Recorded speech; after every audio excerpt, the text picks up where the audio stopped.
Jesus, amém? Vamos à palavra de Deus, abra sua Bíblia comigo aí, no Evangelho de Jesus, segundo escreveu João, capítulo de número 14, hoje nós vamos dar início a uma série chamada O Deus Esquecido, diga comigo, Deus Esquecido. Como assim o Deus Esquecido? É com base no livro do pastor americano chamado Francis Chan. Eu já quero indicar esse livro para você, para que você conheça a pessoa do Espírito Santo, para que você saiba quem ele é primeiro e qual a sua obra na vida do cristão. Então hoje nós falaremos sobre o Deus esquecido. E por que o Deus esquecido? Nós meditaremos um pouco sobre isso. É uma série que tem um cunho de ensinamento, e que o Senhor possa nos ensinar para que possamos viver de fato com o Espírito Santo, amém? Para que possamos viver de fato com aquele que é o nosso conselheiro, aquele que Jesus deixou para estar conosco para todo sempre. Quem achou diz amém? Diz assim, João 14, a partir do versículo 16: E eu pedirei ao Pai, e Ele lhes dará outro conselheiro para estar com vocês para sempre. Diga para sempre.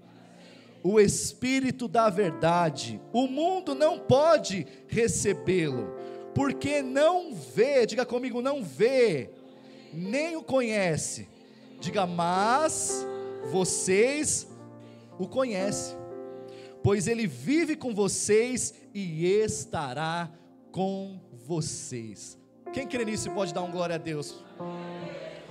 Quando nós estudamos sobre o Espírito Santo, primeiramente nós vamos estudar sobre a sua personalidade, porque muita gente não conhece o Espírito Santo por achar que o Espírito Santo é uma sensação, por achar que o Espírito Santo é uma experiência, mas o Espírito Santo é uma pessoa. O Espírito Santo é Deus, Ele é coeterno e coigual ao Pai e ao Filho. Quando você lê a sua Bíblia em Gênesis capítulo de número 1, a partir do versículo de número 1, vai dizer que no princípio Deus criou os céus e a terra era sem forma e vazia, e lá estava quem? O Espírito que pairava sobre a face das águas. Quando você vai para o Evangelho de João, que é conhecido como Gênesis do Novo Testamento, lá vai falar que no princípio era o Verbo, e agora ele está falando de Jesus. O Verbo era Deus, e o Verbo estava com Deus. Então na criação você tem o Pai que fala, você tem o Espírito que está ali pairando sobre a face das águas, e você tem Jesus também. Então é o Deus Pai, o Deus Filho e o Deus Espírito Santo. E nós vamos ver ao decorrer de toda a Escritura que o Espírito Santo é Deus. Quando nós recorremos para aquele texto tão extremo de Atos 5, quando Ananias mente ao Espírito Santo, você vai ver Pedro dizendo assim: Ananias, por que Satanás colocou esse intento no seu coração e você mentiu ao Espírito Santo? Você não mentiu aos homens, mas mentiu a Deus. Então ele está dizendo, você mentiu ao Espírito Santo, que é Deus. Na nossa cabeça talvez isso já seja algo muito bem definido, mas nem sempre foi assim. Ao decorrer da história da igreja, muitas pessoas tratavam o Espírito Santo como uma experiência. Até hoje, pasmem os irmãos, pessoas que têm a mesma Bíblia que nós temos, acham que o Espírito Santo é uma energia. Nós estudamos aqui com o pastor Arnaldo acerca de seitas e heresias, religiões que usam a Bíblia como a base da sua fé, mas acham que Jesus foi criado, que o Espírito Santo foi criado. Isso é arianismo. Alguém diga comigo arianismo. O crente precisa conhecer isso. Aqueles irmãos que batem na sua porta lá domingo de manhã, eles são arianistas. Eles acreditam que Jesus foi criado e que o Espírito Santo foi criado. Negativo. Eles são Deus. Eles são um com o Pai e com o Filho, junto com o Espírito Santo. Então quando nós estudamos a pessoa do Espírito Santo, nós não conseguimos compreender quem Ele é, se nós acharmos que Ele é uma experiência. Preste atenção, dizer que cremos no Espírito Santo e viver como se Ele não existisse, é uma das maiores contradições da fé cristã. Muitas vezes nós mostramos até com a nossa oração que a nossa compreensão acerca da pessoa do Espírito Santo está errada, porque nós dizemos assim: Senhor, nós queremos entrar na Tua presença. Nós tínhamos uma irmã aqui há muito tempo, que começou conosco na igreja, que ela orava, eu tive que ensinar ela orava assim: Pai, nós pedimos licença para entrar na Sua presença. Isso é uma compreensão errada sobre a pessoa do Espírito Santo e a obra de Cristo no Calvário. Eu ficava imaginando, meu Deus, como que é pedir licença para entrar na presença de Deus? É como se a presença do Espírito Santo fosse uma sala, Jesus está de um lado e o Pai está no outro. Eu posso entrar na tua presença? Jesus vai olhar para cá, negativo, não foi com essa cara, você não pode entrar na minha presença.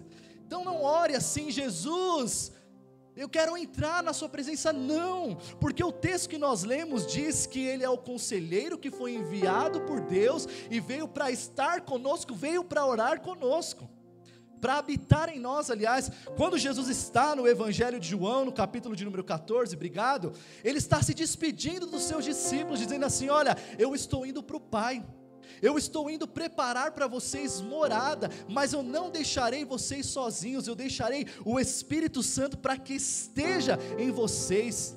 E aí Jesus diz um segredo muito importante, dizendo, aquele que me ama, ele guarda a minha palavra, e nós viremos o Deus Pai, o Deus Filho, o Deus Espírito Santo, e habitaremos nele para sempre. Então não chame a presença de Deus se ela já está em você. O Espírito Santo mora em você, ele te convence do pecado, da justiça e do juízo. Esses dias conversando com um pastor amigo que é um grande ensinador, ele tem um ministério muito grande de ensino, ele falou, pastor Felipe, uma das perguntas que eu mais recebo no meu direct é, será que eu blasfemei contra o Espírito Santo?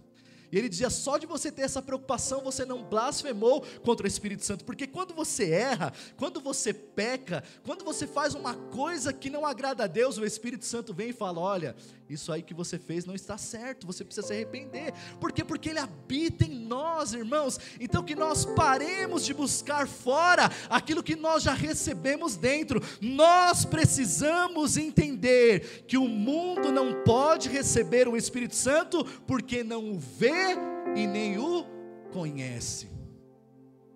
Isso é muito forte. Como assim, pastor, não vê o Espírito Santo se ele é Espírito?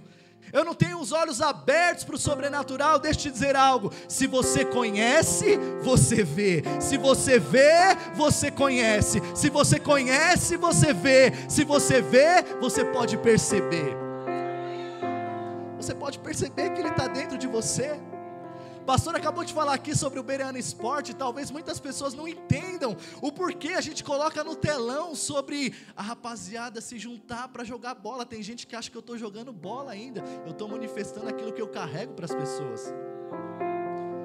Se você parar para ter ideia, tem gente de outras igrejas querendo vir jogar com a gente. Eu perguntei, por que vocês querem jogar com a gente? Vocês já tem horário lá na igreja de vocês, sabe por quê? Porque aqui é diferente. Aqui o ambiente é diferente. Na quinta-feira recebemos uma família de 6 pessoas. E ontem eu estava voltando do campeonato com um amigo que nós conhecemos no Bereana Esporte. E por malandragem do Wallace, quem foi comigo e do Dodô, o jogo acabou, a gente perdeu, não quero falar disso, deixa quieto. O jogo acabou, a gente perdeu e perdeu feio. Aí os meninos vieram comigo, eu falei, na volta a gente vai pôr gasolina. Os caras, perna pra quem te quer, pastor. Quase que eu falei, manda um pix aí, varão. Né? Os caras foram embora e me deixaram lá. E o único que estava me esperando foi um rapaz que nós conhecemos no futebol de segunda-feira. Ele estava lá no porta-mala do meu carro me esperando. Eu falei, cadê os caras? Os caras meteram o pé na tábua. Falou, avisa o pastor que a gente foi embora. Que safado esses meninos. Então tá bom. Aí quando eu volto com ele, eu volto conversando sobre futebol, cansado, porque eu 34 anos, acima do peso, minha perna estava doendo, minha cabeça estava doendo, eu só queria chegar em casa para tomar um Dorflex e tomar um banho. E aí ele começa a falar, sabe o que é, pastor? Estou gostando muito do futebol, e cara, eu sempre fui um cara que vivia a minha vida inteira sozinho. Eu sou do Nordeste, meus pais são separados, eu sempre tive que trabalhar muito cedo. Cara, eu vivo a dor da solidão, cara. E quando eu encontrei vocês, as minhas segundas-feiras têm sido diferentes. E aí eu começo a pensar, eu só quero ir embora, eu só quero tomar um banho. Só que Jesus está dizendo, o mundo não recebe o Espírito Santo porque não vê. Naquela hora eu já comecei a enxergar o trabalhar do Espírito Santo. Falei, então toma Jesus na veia. E comecei a falar do amor de Deus. Estou afastado, pastor, eu faço coisas erradas. E quando eu entendi que eu fazia coisa errada, eu entendi que eu não podia permanecer na igreja. Eu falei, é aí que você precisa olhar para Jesus. Porque quando você olha para si, vê sua incapacidade, Jesus fala assim, o escritor aos Hebreus diz, olhando para Jesus, o autor e consumador da nossa fé. A fé não vem simplesmente de mim, mas veio dele. Ele morreu na cruz, ele rasgou o véu, ele me amou primeiro, ele me salvou. Então eu disse para ele, olha, coloca por terra esse engano de Satanás aí, porque Jesus te ama, Ele tem uma obra na sua vida, Ele quer mudar você, Ele quer mudar a sua casa, Ele quer te salvar. Naquele momento ali eu falei, meu Deus, por que as pessoas não conseguem ver o Espírito Santo? Porque não o conhecem. Buscar a presença dele sem conhecê-lo é uma grande contradição. E aí que a gente vira essa chave: domingo, pau, terninho, biblinha e glória a Deus. Segunda-feira, pau, tem que trabalhar. Não lembra mais que é um agente de Deus, não lembra mais que é a casa do Espírito Santo, e só olha para aquilo que é natural, só olha para aquilo que é dificuldade. Ei, o Espírito Santo está dentro de você, e Ele quer mudar a sua cosmovisão, em relação à vida, em relação aos seus problemas, em relação à grande obra que Ele tem para fazer. Então quando nós dizemos que o Espírito Santo é o Deus esquecido, é porque nós tratamos Ele como uma experiência, e não tratamos Ele como Deus. Diga assim comigo: o Espírito Santo não é um conceito, Ele é um conselheiro. Não é isso que Jesus diz, João 14? O Pai lhes dará outro conselheiro, alos no grego, outro que tem a mesma essência, não é héteros, alos, outro que tem a mesma essência. Eu não deixarei vocês sozinhos. Irmãos, nós temos um privilégio maior do que os dos discípulos, porque os discípulos contemplaram com os olhos. Jesus era o Emanuel, o Deus conosco, entre nós, mas o Espírito Santo está em nós. Muitos cristãos dizem assim: eu queria andar com Jesus, eu queria ver milagres, eu queria ver, os mortos sendo ressuscitados, eu queria ver tanta coisa, os cegos enxergando. Tudo isso é maravilhoso, tudo isso é esplêndido, mas nós temos um privilégio maior. Diga qual, pastor? Ele habita em você. Ele habita em você. E agora você precisa ter sensibilidade para ouvi-lo, irmão, porque Ele é o seu conselheiro. Eu enviarei outro conselheiro, alos. E quando Isaías profetizou acerca de Jesus, ele disse que ele seria chamado maravilhoso e Deus forte, Pai da eternidade, príncipe da paz. Olha que coisa profunda. Se Ele é o seu conselheiro, a Bíblia diz que aquilo que nós vamos decidir, a paz precisa ser o árbitro nos nossos corações. Então quer saber se esse negócio que você está entrando é de Deus ou não? Estou falando de negócio de dinheiro, coisas que nós temos que fazer na vida. Se traz paz ao seu coração, é porque você ainda ouve a voz do conselheiro. Então nós precisamos entender se Ele vive conosco. Esse é o título da mensagem. Pode colocar aí. Você tem vivido com Ele ou sem Ele? Você tem vivido sem Ele? Vamos adiante. O mundo não pode recebê-lo porque não vê e nem o conhece, mas vocês conhecem, pois Ele vive com vocês e estará com vocês. Diga assim: Ele precisa estar, permanecer. Quando Paulo escreve aos Gálatas 3:3, ele traz uma repreensão para a igreja, dizendo: será que vocês são tão insensatos, que tendo começado pelo Espírito, agora querem se aperfeiçoar pela carne? Porque a grande questão não é começar bem, é ir bem e terminar bem. Porque às vezes nós começamos bem, mas no meio do caminho a gente se perde. Se perde pelo quê, pastor? Pelas circunstâncias da vida, pelos problemas. E aí você está tentando resolver da sua maneira e você não consegue, você se frustra. E muitas vezes você deixa de lado a obra do conselheiro. É assim ou não é? Ou só acontece comigo? É assim ou não é? O problema não é que Deus não está falando, não é que o Espírito Santo não está falando, é porque nós chamamos de voz de Deus só aquilo que nos interessa. Pô, irmão, dá um glória aí. O problema não é que Deus não está falando, que o conselheiro não está dizendo. O problema é que a gente só sabe chamar de voz de Deus aquilo que nos interessa, aquilo que nos importa. E nem sempre aquilo que Ele está falando coincide com a nossa vontade. Irmãos, o ego humano é uma coisa tão terrível. E eu vivi uma experiência nesses últimos dias que meu ego estava gritando lá em cima.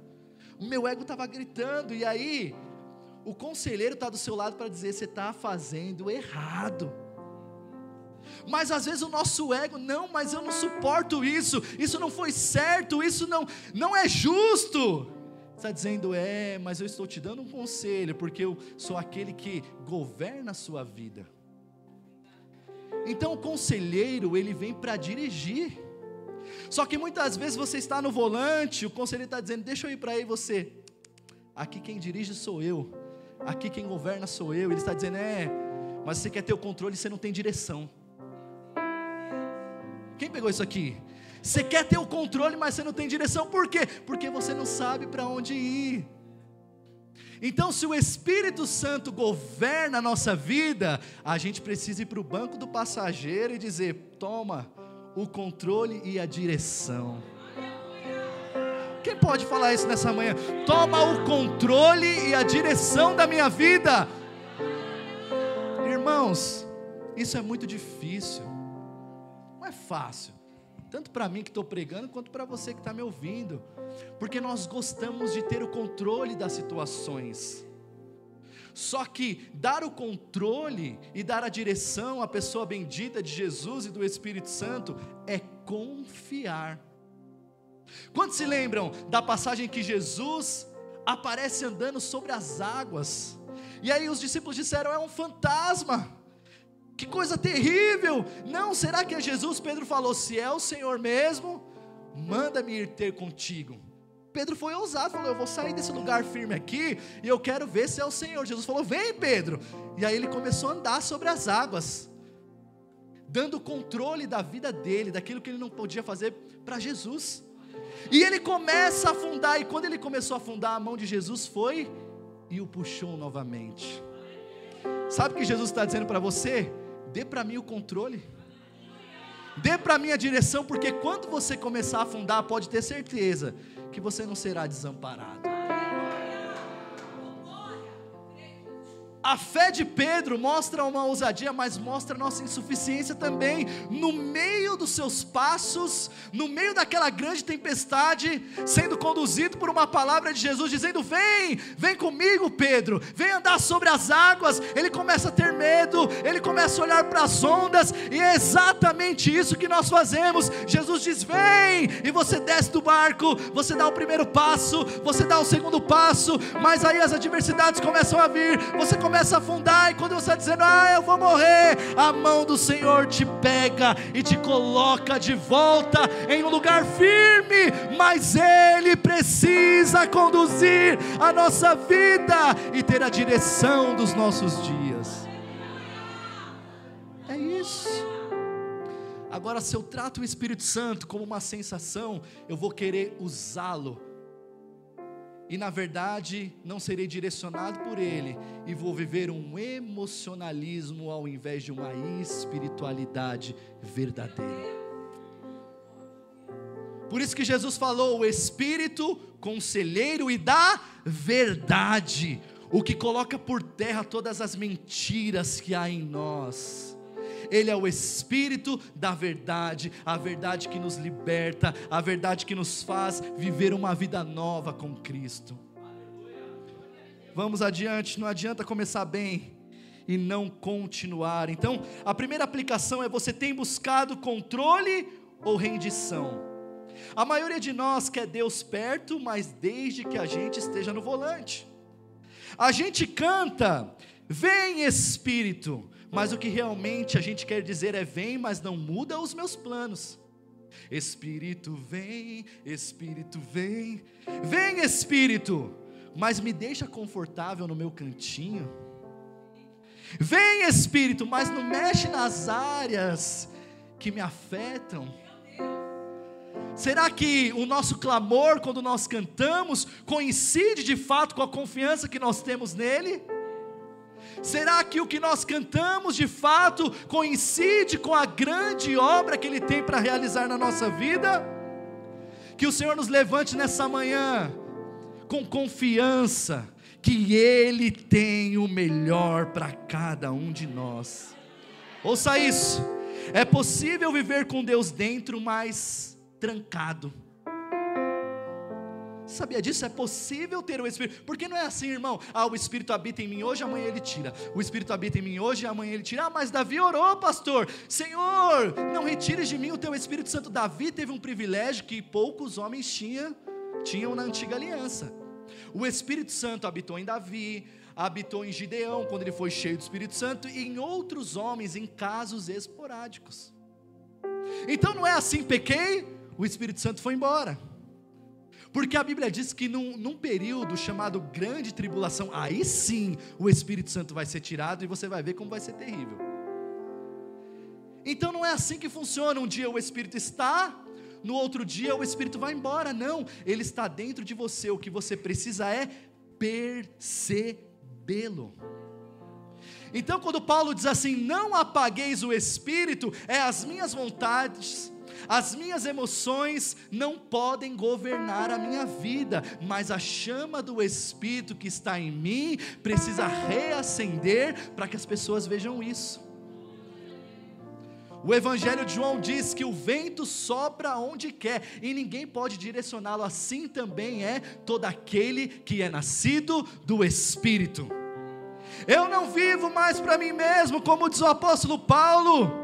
Cristo vive em mim, a vida que eu vivo hoje na carne é pela fé no Filho de Deus. Então assim como Ele me amou, assim como Ele me transformou, agora Ele me usa para amar e agora Ele me usa para transformar. Deus quer te usar para amar e transformar.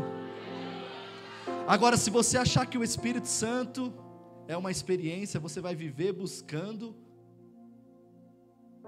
coisas que beneficiam o seu eu, quando na verdade o Espírito Santo quer nos direcionar, porque a direção do Espírito Santo na nossa vida aponta para a obra de Jesus. Diga comigo: a obra de Jesus no Calvário me dá o Espírito Santo. Diga mais forte: a obra do Espírito aponta para a obra de Jesus na vida das pessoas. Você acha que Jesus morreu na cruz para mudar a sua conta bancária? Se alguém tem pregado isso para você, está mentindo. Mentiram para você. Ele quer te usar para que vidas sejam transformadas. E hoje eu cheguei aqui na igreja, eu vivi uma das maiores alegrias desses últimos tempos, porque na quinta-feira, nós temos aqui o Marcelo, é isso? O Marcelo se reconciliou com Jesus aqui, e antes que eu chegasse aqui, hoje ele já estava. Mas alguém precisou pregar para ele, que está ali o irmão Jeff, sua esposa. E é assim, irmão, tem hora que você está quebrado, tem hora que você está na moinha de Jeová. Deus está trabalhando em você e está dizendo: olha, eu estou trabalhando em você, você está quebrado, você está com problema, mas isso não é desculpa, eu ainda estou te usando. Porque se a gente olhar só para a nossa situação, irmão, a gente vai sufocar o Espírito dentro de nós, quando na verdade a nossa situação não pode ser um pretexto para que não sejamos usados pelo Espírito Santo. Ontem, indo para o futebol, eu estava conversando com um dos irmãos aqui da igreja, e ele me disse assim: preste bem atenção, há anos o meu irmão trabalha com evangelismo social, e ele está um pouquinho cansado, e o cansaço faz parte, mas além do cansaço, ele está triste porque ele não vê os frutos permanentes, ele não vê transformação. E foi exatamente essa palavra que ele usou: ele não vê transformação. Eu falei: o seu irmão é de que igreja? Hoje ele não está congregando. Quem é o pastor dele? Hoje ele não está congregando. Se você deseja ver frutos permanentes, você precisa inserir quem você ganha para Jesus na igreja. Porque Jesus diz: eu edificarei a minha igreja, irmão. Tudo converge na igreja. Não adianta você ganhar alguém lá fora, pregar para alguém lá fora, e essa pessoa ficar no mundo, sem cuidado, sem discipulado. Tem que trazer para a igreja. E quer saber a verdade? A sua vida com Deus reflete na sua vida na igreja. Se você é fraco com Deus na sua vida cotidiana, você é fraco na igreja que você foi plantado. Vai ficar me olhando com essa cara ou vai dar um glória? Vamos ter uma DR pastoral aqui, pode? De pastor para a igreja, sim ou não? Sim. Pode ou não pode? Então vamos lá. Nós entendemos e colocamos no nosso coração que colocar os cultos pela manhã seria para que nós, a partir de uma estação que vivêssemos como igreja de manhã, colocaríamos outro culto que seria das 18 às 20 horas. Nós migramos da noite para a manhã. E sabe que isso aconteceu, infelizmente, trouxe uma acomodação para nós. Porque muita gente quer o culto pela manhã porque tem o resto do dia livre. Você não tem o resto do dia livre, você é livre, irmão, você é livre em qualquer momento. Lá fora você vai manifestar. É claro que o culto pela manhã, até para mim, que sou o pastor da igreja, é melhor, porque eu venho aqui, cultuo a Deus, vejo os irmãos, me alegro, depois vou para minha casa, mas essa não foi a proposta inicial. A proposta inicial é que nós traríamos o culto para amanhã, para que depois pudéssemos plantar um culto à noite. Mas o que aconteceu? A gente está há uns 4, 5 meses aproximadamente, a frequência da igreja começou a cair, e eu não estou dizendo de visitantes, eu estou dizendo de membros da igreja. Deixa eu dizer algo para você, irmão, tem que ter um dia que seja consagrado ao Senhor, para você estar na sua igreja. Tem que estar na igreja, irmão, não existe isso, fé sem pastor, fé sem... Tudo que a gente faz aqui está na Bíblia, sim ou não? Está na Bíblia, irmão. Agora, se nós paramos para viver dessa forma, nessa acomodação, a igreja começa a estagnar. E quando a igreja começa a estagnar, ela começa a retroceder. Porque a igreja é um corpo, o corpo que não cresce, ele está enfermo. E eu não estou falando só de crescimento quantitativo, eu estou falando de crescimento espiritual. E todas as outras coisas vão acompanhar o crescimento espiritual, sim ou não? Claro que é. Se cresceu espiritualmente, está presente. Se cresceu espiritualmente, cresce em amor. Se cresceu espiritualmente, cresce em serviço. Se cresceu espiritualmente, cresce em generosidade também. Agora não adianta medir planilha de entrada de igreja se você é ausente, porque esse não é o propósito. Deus não nos chamou, nós não somos uma empresa, nós somos uma igreja. Deus não nos chamou para construir patrimônio, Deus não nos chamou para ganhar dinheiro, Deus nos chamou para ganhar almas, e tudo que nós precisarmos, Ele nos dará.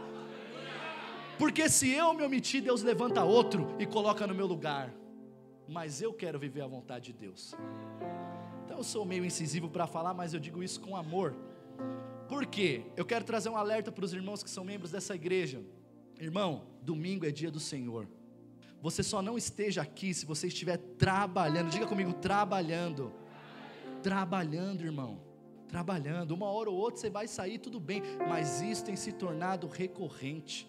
Nós tínhamos uma frequência de 170, 180 pessoas, não estamos reunindo de manhã 150 pessoas, e eu digo de pessoas que são membros dessa igreja.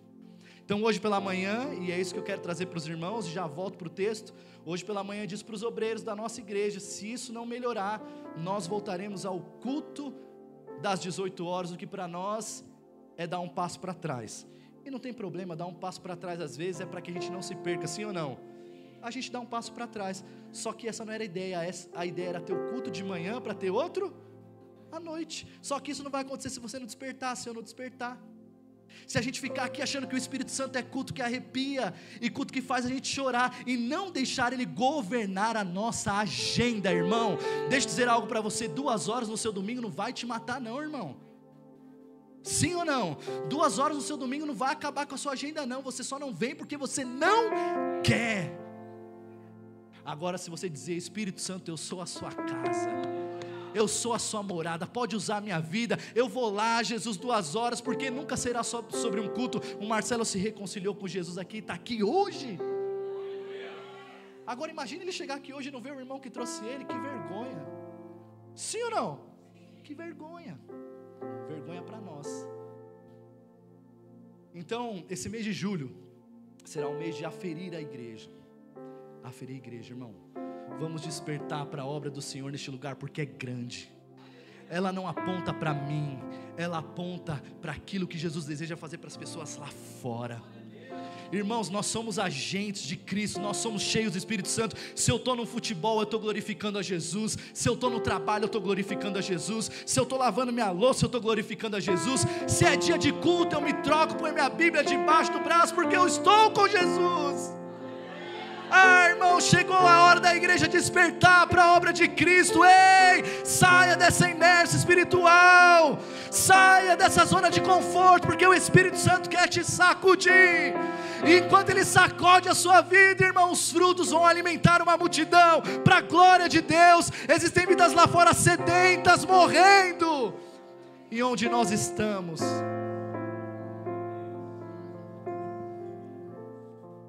Estamos aqui hoje, e no domingo passado, nós sepultamos um grande amigo. Hoje está aqui, a Maiana está aqui, está de luto, estamos de luto, mas está aqui, porque aqui tem uma palavra de Jesus, porque aqui tem uma família que te abraça. E eu me lembrei no domingo passado, do dia que nós estávamos aqui, eu preguei, o Tiago se reconciliou com Jesus, aqui, ele estava aqui, ele se reconciliou com Jesus, e foi aquela obra, daquele culto, naquele dia, de irmãos aqui, reunidos como igreja, que fez com que hoje, ele estivesse com Cristo na glória. A dor vai ficar eternamente, a saudade, a dor não, porque o Espírito Santo vai curar, a saudade vai ficar eternamente, mas existe uma alegria, um testemunho do Espírito, Ele está com Cristo. E quando eu disse que o crente, até mesmo na sua morte, está dando fruto, é que a morte dele, embora seja muito dolorosa, precisa nos despertar, irmãos, precisa nos despertar como igreja, porque as almas estão sedentas, as pessoas estão morrendo, e onde nós estamos? Será que o Espírito Santo realmente vive em nós? Será que nós buscamos controle ou rendição? Controlar é natural, render-se é espiritual. Nada te impede, marido não impede esposa de buscar Jesus, esposa não impede marido de buscar Jesus, emprego não impede crente de vir à igreja, filho não impede crente de vir à igreja. A gente está vivendo uma época que a gente está colocando as desculpas nos nossos filhos. Eu sou daqueles que dormi embaixo do banco na igreja, irmão. Ah, mas seu filho não pode ser assim, porque ele é Nutella. Não, ele tem que ser crente raiz. É ou não é? Não mata não, não morre não, irmão. Ainda cresce crente, aprendendo a tocar, aprendendo a pregar, aprendendo a respeitar, aprendendo a amar, porque não existe um meio mais pedagógico do que a igreja e do que culto. Está alguém aqui que vos fala. Não existe um meio mais pedagógico do que igreja e do que culto. Na igreja você aprende a palavra, na igreja você aprende a amar, respeitar, aprende a ler, aprende a orar, aprende a tocar e voa. E depois que voar, continua sendo humilde, porque Deus rejeita os soberbos, mas dá graça ao humilde. Diga assim: eu quero buscar rendição e não controle. Ponto 2, se sua vida sua vida seria diferente, se o Espírito fosse removido de você? Para pensar nisso. Sua vida seria diferente se o Espírito fosse removido de você, ou ninguém notaria nada? Isso é terrível, isso é forte. Se o Espírito fosse removido de você, alguém notaria? Ou você é um agente cristão 007?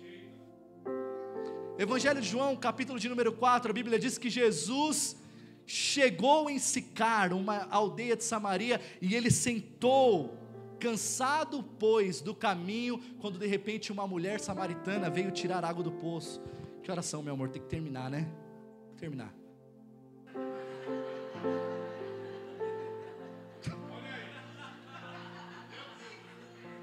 A culpa é do Elcio, que orou 10 minutos no começo. Eu não queria falar, mas eu tenho que falar. Eu falei: Elcio, pode aplaudir a Jesus pela vida do Elcio.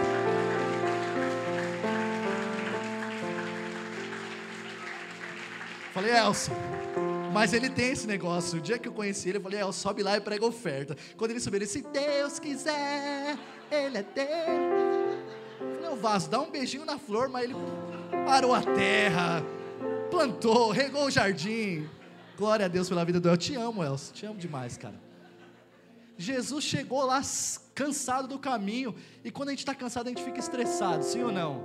Cansado, você só quer pegar o controle e ficar, não está nem vendo, ó.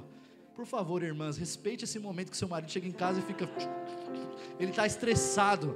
É o tempo é o tempo de descompressão. Ele só quer assistir futebol, aí ele assiste o jogo, Acaba o jogo, ele vai para a ESPN. Acabou o programa da ESPN, ele vai para o Sport TV. Acabou para o Sport TV, ele vai para o Neto. Ele vai... Fala, Deus, um homem assim. Quando você está estressado, preste atenção, estou terminando. Se você não quer que ninguém te enche o saco. E Jesus estava cansado, mas chegou uma mulher. E aí ele teve que perceber que existia uma obra de Deus para a vida daquela mulher. Ele falou: mulher, dá um pouquinho dessa água aí.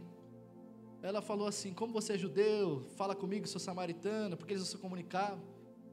Olha, mas quem beber dessa água aí tem sede, mas se você beber da água, que ele está falando do Espírito Santo, que eu te der, você nunca mais terá sede.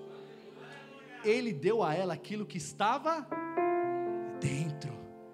Às vezes o que as pessoas precisam, na maior parte das vezes, não está fora não. O irmão pede para conversar com você, você, ó, lá vem pedir dinheiro, não tem nem para mim. Faz tempo que eu estou querendo falar com você, pastor, já fico, puxa vida. Não, irmão, às vezes a pessoa quer uma palavra, porque o dinheiro pode resolver a situação dela provisoriamente, mas o que você carrega pode mudar o destino dela. É ou não é, irmão? O dinheiro vai resolver provisoriamente, porque no mercado está terrível, irmão. Está terrível no mercado, então às vezes você não vai ter dinheiro. Fala: irmão, não tenho ouro e nem prata, mas o que eu tenho, eu te dou. Em nome de Jesus Cristo Nazareno, levanta e anda. E as pessoas vão andar, irmão. Tem hora que também a gente está na prova, porque você acha que quem tem o Espírito Santo não fica na prova? Fica, irmão. Quem tem o Espírito Santo não fica sem dinheiro? Fica. Quem tem o Espírito Santo não quebra o carro no rodanel? Quebra. Acontece tudo isso, irmão. E às vezes você fica igual o Chaves, chutando. Por que acontece isso? Faz parte da vida. Mas se o Espírito Santo fosse retirado de você e ninguém percebesse, é porque o seu estilo de vida precisa mudar. Você precisa conhecê-lo. Conversava com uma irmã da igreja, eu e a pastora, numa visita pastoral na semana passada, e ela disse: eu estava ouvindo uma pregação e de repente eu comecei a sentir a presença do Espírito Santo tomando todo o meu corpo, da planta dos meus pés ao alto da minha cabeça. Ele estava me preparando para algo que estava por vir. Eu estava tendo uma experiência que eu nunca havia tido antes. O Espírito Santo se revelando, para que Ele possa conduzir a nossa vida daqui para frente. Irmão, você é um agente transformador de Cristo. Hoje você está aqui, talvez você esteja triste porque não tem um parente seu. Quando você chegar lá na sua casa, diz assim: olha, eu não tenho talvez algo para suprir a sua expectativa, mas se você beber da água que eu tenho aqui, que eu carrego, você vai parar de buscar em cisternas rotas aquilo que você tem na fonte. É ou não é?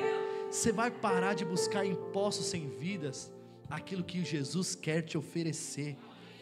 Então o Espírito Santo habita em nós, e se Ele fosse retirado, isso seria terrível, porque onde nós estamos alimentando. Eu vi o pastor Luiz Hermínio falando: quando eu estou no avião, eu não sou apenas um passageiro, eu sou um crente, eu sou alguém cheio do Espírito Santo. Quando eu estou na padaria, eu não sou apenas um cliente. Quando eu estou no ônibus, eu não sou um passageiro comum, eu sou alguém que carrega a presença, eu sou alguém que transforma, eu sou alguém que liberta, eu sou alguém responsável por carregar a presença de Jesus.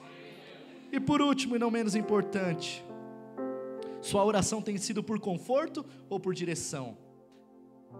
Irmão, tem oração que Deus não responde, não resolve. Jesus orou no Getsêmani, Jesus respondeu? Nem responder Ele respondeu. Atendeu? Não. Então às vezes você está buscando tanto por isso, que vai trazer um conforto para você. Ele está dizendo: eu não vou dar o que você tem, o que você deseja, porque eu quero controlar a sua vida. E quando eu controlar a sua vida, você vai ver que o que você está pedindo era apenas um detalhe. Pastor, mas é algo tão grande, é algo que eu desejo tanto, e Deus conhece. Só Ele e eu sabemos o quanto eu preciso disso. Mas a sua oração não deve ser apenas por isso. Nós não oramos apenas para receber. Aí nós lemos: pedir, pedir e dar-se-vos-á. Aquele que pede recebe, aquele que busca encontra, aquele que bate a porta se abre. Jesus está falando: vocês são maus e sabem dar boas dádivas aos vossos filhos, mas o Pai da terra provê o pão, eu dou o Espírito Santo. Porque o Espírito Santo não vem para resolver aquilo que você quer, ele vem para governar a sua vida, para que a sua vida expresse a glória redentora de Cristo no Calvário. Eu vou soltar a última chave aqui para você pega se você quiser. Jó teve o seu cativeiro mudado enquanto ele orava pelos seus amigos. Enquanto você entrar aqui, olhando para a sua vida, pedindo para que Deus mude, pedindo para que Ele te dê conforto, Ele está dizendo: isso não é prioridade. Você não profetiza mais por causa dessa situação, você não quer pregar mais por causa dessa situação, você não quer deixar o Espírito te encher mais por causa dessa situação, e Deus está dizendo: enquanto você orar por conforto, eu não posso ter o controle da sua vida. Porque Deus não se apropria de forma indevida de alguém, mas Ele é educado e Ele bate a porta do seu coração. Qual é o milagre que você precisa nessa manhã? Qual é a resposta que você precisa? Mude a sua oração. Não ore por conforto, ore para que Ele te controle. Porque se o Espírito Santo te controlar, você vai ver que o que você necessitava era meramente um detalhe. Porque Lucas 1,37 diz: haverá algo impossível para Deus? Essa palavra nem existe no vocabulário de Deus. A pastora disse aqui: o impossível fica para Deus. Impossível na nossa perspectiva, mas isso não existe no vocabulário de Deus. Ele é aquele que pega o que está no pó e coloca entre príncipes. Ele é o dono da vida, Ele é o dono da morte. Ele pega o cansado, caído, faz assentar entre os príncipes. Ele desce a sepultura, Ele torna a voltar da sepultura. Ele faz o que Ele quiser, porque Ele é Deus. Que nessa manhã, no início dessa série, põe o tema aí, os nossos corações sejam despertados para entender que a vida cristã não se resume a uma vida de sensações, mas uma vida onde nós somos dirigidos pela pessoa bendita do Espírito Santo. Que o Espírito Santo não seja o Deus esquecido da Beirana Itaquá, mas que Ele seja o Deus presente. Que Ele seja o Deus que nos dirija, que Ele seja o Deus que nos controle e que nos use para louvor e para glória do Teu santo nome. Essa foi a palavra que o Senhor colocou no meu coração. Se você pode, aplauda Jesus.